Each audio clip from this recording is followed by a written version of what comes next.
observado tantos, entre aspas, pregadores da graça trazendo um desequilíbrio emocional e doutrinário incrível aos corações das pessoas.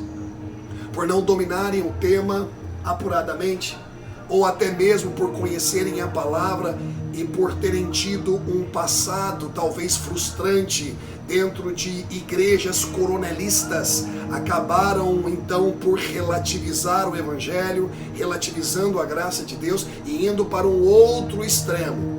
Por terem experimentado um campo moralista, agora revoltados e frustrados, entenderam que talvez o caminho seja negar tudo que foi ensinado, e muitas coisas que foram ensinadas são pilares elementares para o desenvolvimento da fé, e acabaram por relativizar.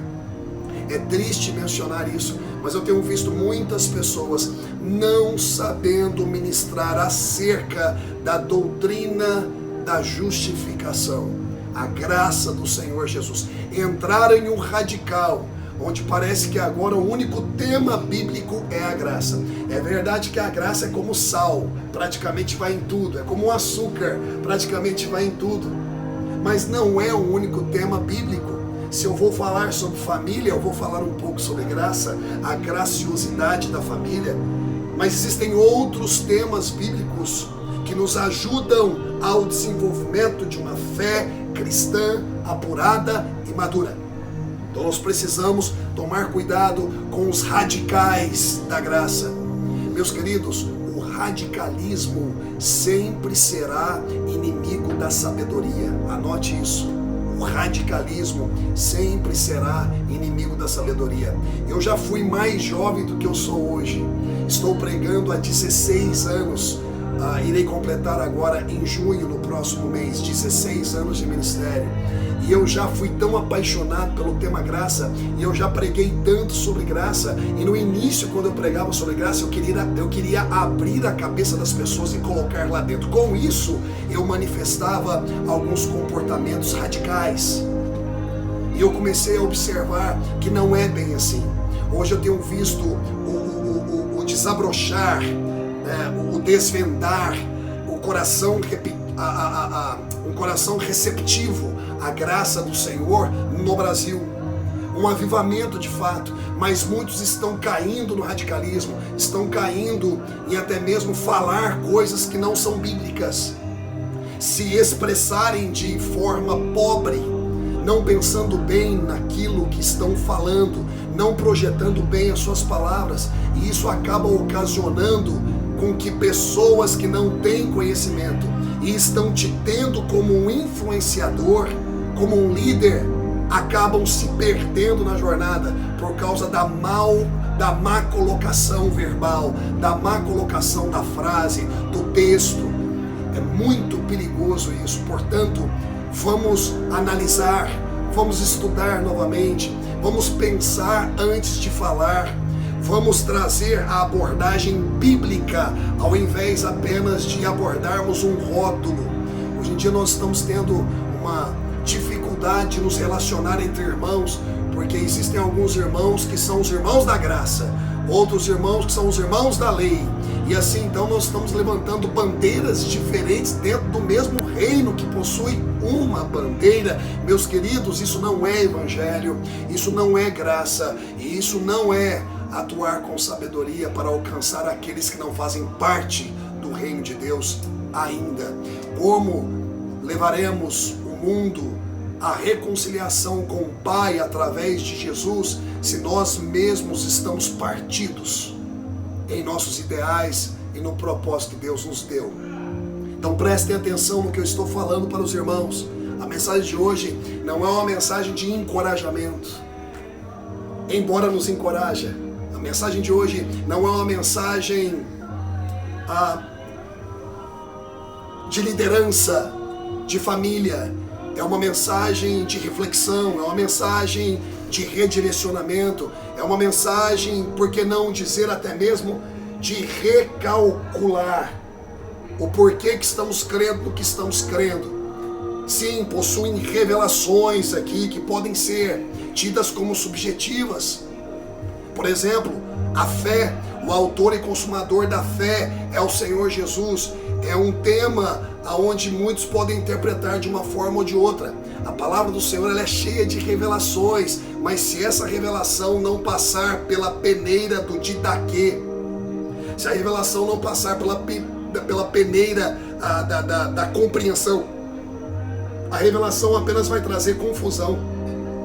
Se a revelação não for compreendida, ela será mãe de toda confusão doutrinária, e por que não dizer confusão na vida daquele que, embora não entendendo, entendeu o que é de Deus, mas não entendeu o que Deus disse.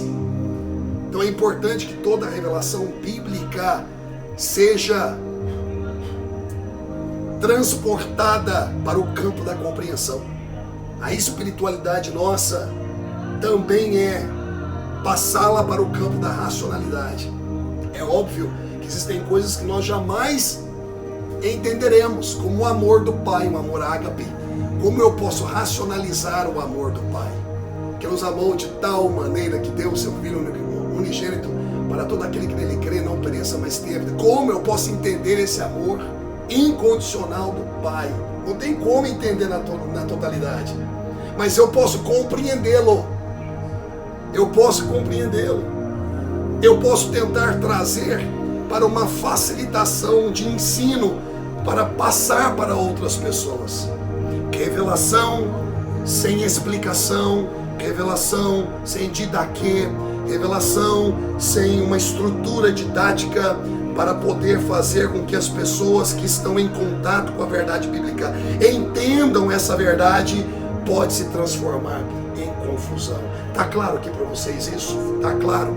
Espero que esteja claro para você que está me ouvindo aí da sua casa ou do seu carro, onde quer que você venha estar. Meus queridos, eu quero dizer uma coisa muito importante. Quando eu estou falando isso tudo, eu não me refiro que a revelação divina possa ser nivelada abaixo. O que é revelação divina é revelação divina. O que é revelação divina, ela sempre virá acompanhada de genuinidade.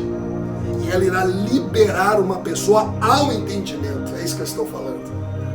Uma revelação que só tem sapateado, um poder que só tem giro, um poder que só tem gritaria, sensações, uma profecia jogada ao ar para uma pessoa que vive no presente acerca do futuro dela e que não pode ser comprovado, só pode gerar confusão na vida de uma pessoa se nós não ensinarmos os filhos de Deus a aprenderem a palavra e aplicar essa palavra dia após dia.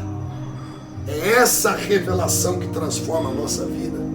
Eu não estou neutralizando o dom de profecia, eu não estou neutralizando o poder de falar em línguas, eu não estou neutralizando o poder de Deus de fazer coisas que às vezes nos tira do racional, mas eu estou sim colocando aqui uma bandeira vermelha para que nós venhamos a observar que existe muita coisa acontecendo na nossa igreja que eu chamo de meninice, imaturidade, sensacionalismo, para poder abraçar essas pessoas. Nós estamos falando um pouquinho mais sobre isso na próxima série, chamada Profetas da Revelação e Profetas da Explicação.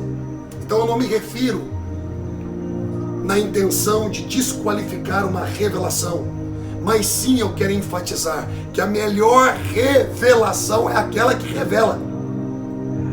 É aquela que se faz entendível.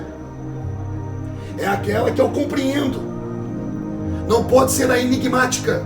E hoje o povo de Deus está muito mais interessado nas revelações enigmáticas, nos poderes. É como se existisse cartomante evangélica, onde tem um profeta e eu identifico que tem um profeta, eu vou atrás, porque eu tenho completa necessidade de ouvir a palavra de Deus através da boca de um profeta, porque eu não tenho lido a palavra de Deus, livro de Daquê que está em cima da minha mesa.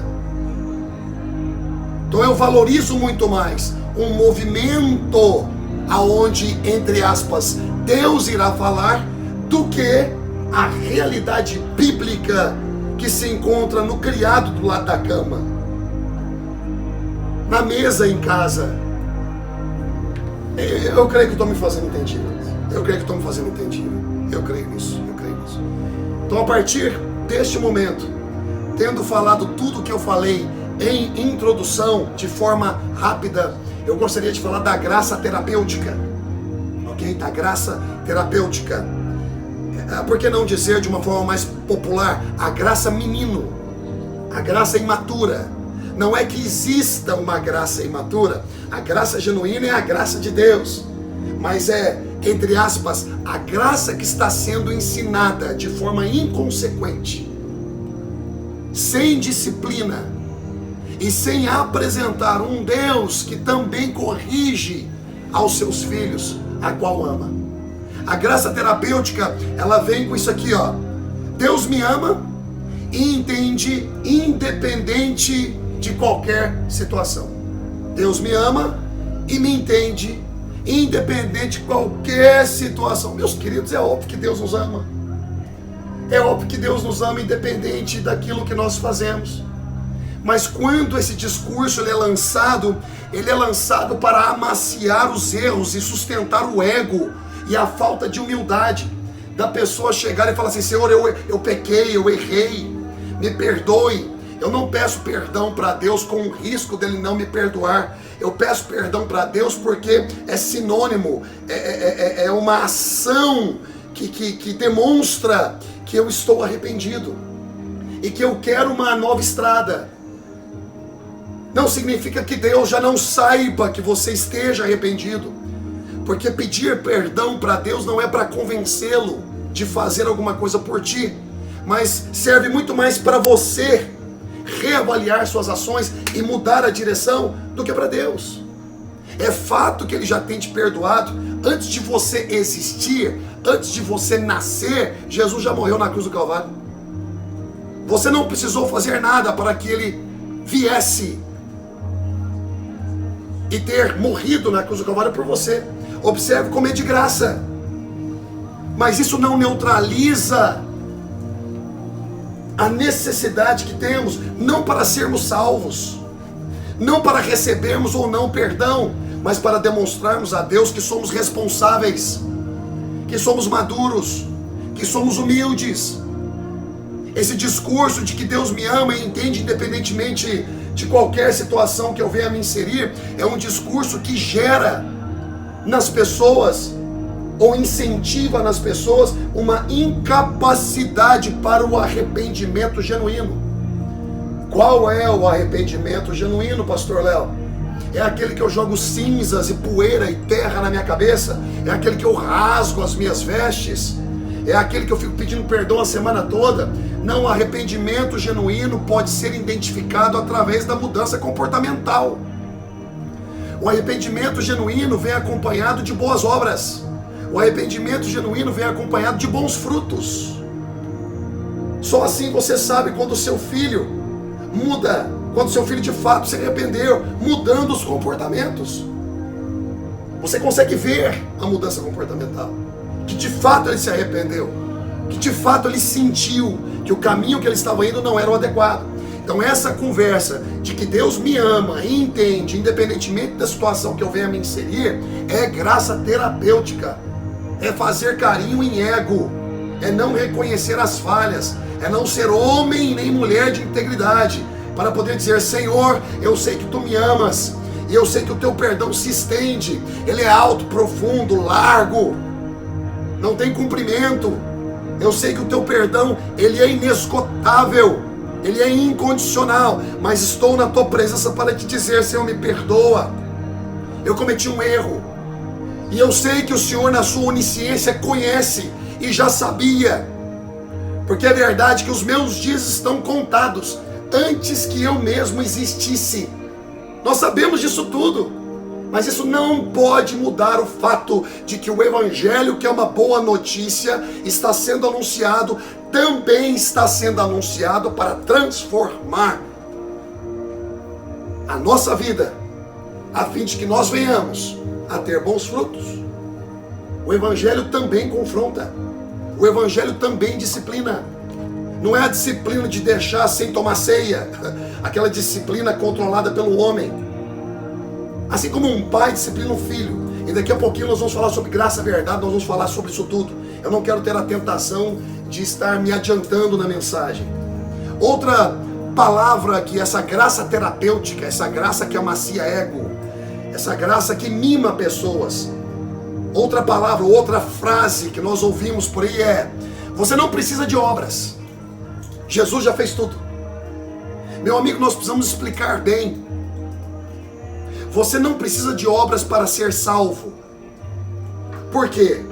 Porque se as suas obras pudessem te levar para a salvação, então não teríamos necessidades da obra de Jesus.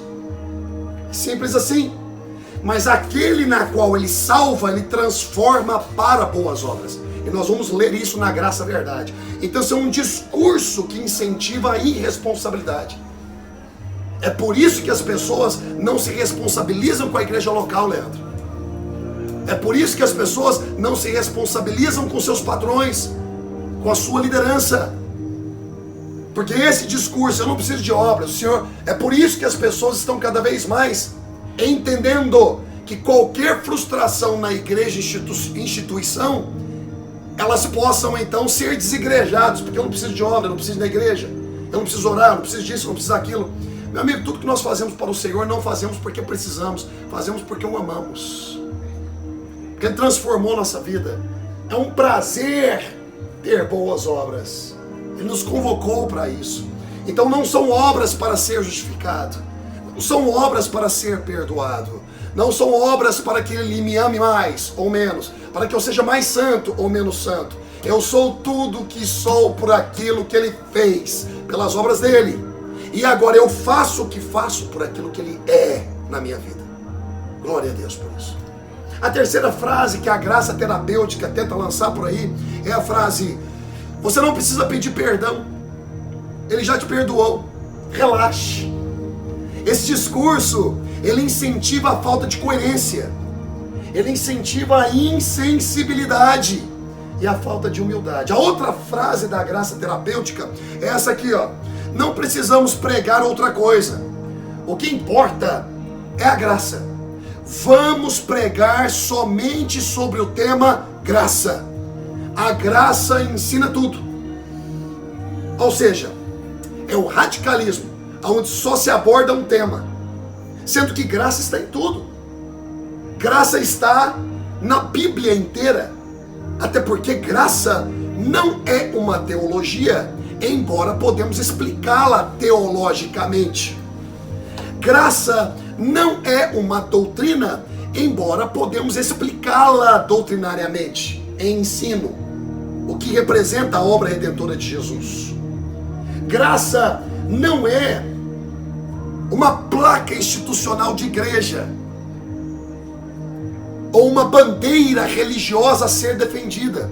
Porque na luta contra a religião eu posso me tornar um religioso. Na luta contra fariseus da lei mosaica, eu posso me tornar um fariseu da graça. As pessoas estão se perdendo. Só estão falando de um tema. É como encontrar um bom vinho e tomar 30 garrafas deste bom vinho. Se você tomar 30 garrafas deste bom vinho e tomar uma garrafa de uma cachaça ruim, você vai ficar bêbado do mesmo jeito e não vai ter diferença. É verdade ou não é? Se embriagar de bom vinho e se embriagar de uma bebida ruim é a mesma coisa, vai cair todo do mesmo jeito.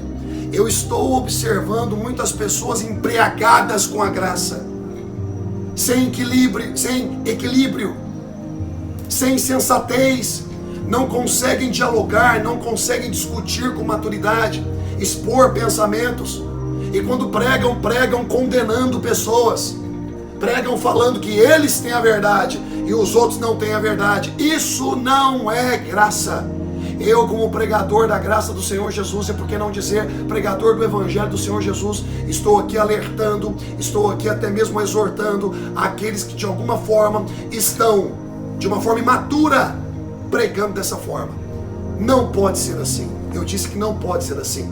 Nós precisamos sim abordar tudo aquilo que a palavra de Deus diz para nós, porque o discurso de falar que a gente só deva pregar a graça é um discurso que te traz embriaguez. É um discurso que gera cada vez mais uma incoerência em não diversificar assuntos bíblicos para alcançar várias áreas da vida humana. Como assim, pastor Léo? Me explica um pouquinho mais. A graça terapêutica, essa graça que torna pessoas imaturas, mimadas, elas estão impossibilitando pessoas de ouvirem um pouquinho mais sobre família, sobre gestão de emoções, sobre gestão de pessoas, sobre gestão financeira, falarmos sobre caráter, falarmos sobre servir, abordarmos assuntos sobre casais, abordarmos assuntos sobre encorajamento e exortação, abordarmos assuntos como o ensino em como interpretar as escrituras, hermenêutica. Essa graça terapêutica que pensa que só tem que ser pregado graça, ela acaba desvalorizando assuntos como ensinos como a ajuda na igreja através de temas a pessoas identificarem as suas aptidões, até mesmo no mercado de trabalho. As nossas piores crianças estão governando, porque a igreja, ela não fala muito sobre empreendedorismo, como ser um bom empreendedor, como ser um bom gestor. Nós não ensinamos pessoas a gerir, nós ensinamos as pessoas sobre sobrenatural, sobre glória, sobre poder, sobre falar em línguas, sobre curas, milagres, mas nós não ensinamos o milagre tangível da revelação através da compreensão de elementos simples, de fácil aplicação para a pessoa mudar a vida dela. Gestão familiar é uma, gestão de emoção é outra, gestão de finanças é outra, ensinar pessoas a identificar carreiras é outra. Não. Isso é muito racional. Isso é muito humano. Por quê? Porque nós não estamos humanizando a nossa espiritualidade como se fôssemos anjos. Nós falamos tanto no céu, mas se eu parar para perguntar de forma muito sincera a algumas pessoas, elas mal entendem do que céu é. Ou seja, falam muito de anjo, mas se vê um anjo lá no quarto às 3 da madrugada, sai correndo de medo.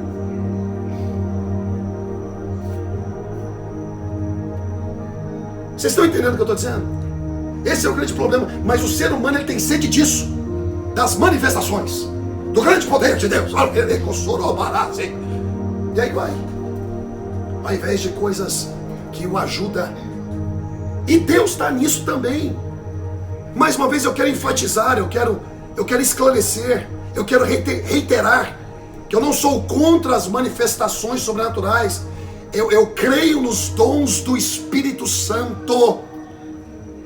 Mas se os dons do Espírito Santo em minha vida não estão de alguma forma com o seu poder me transformando a bons frutos, então talvez eu questione se o Espírito Santo está dentro.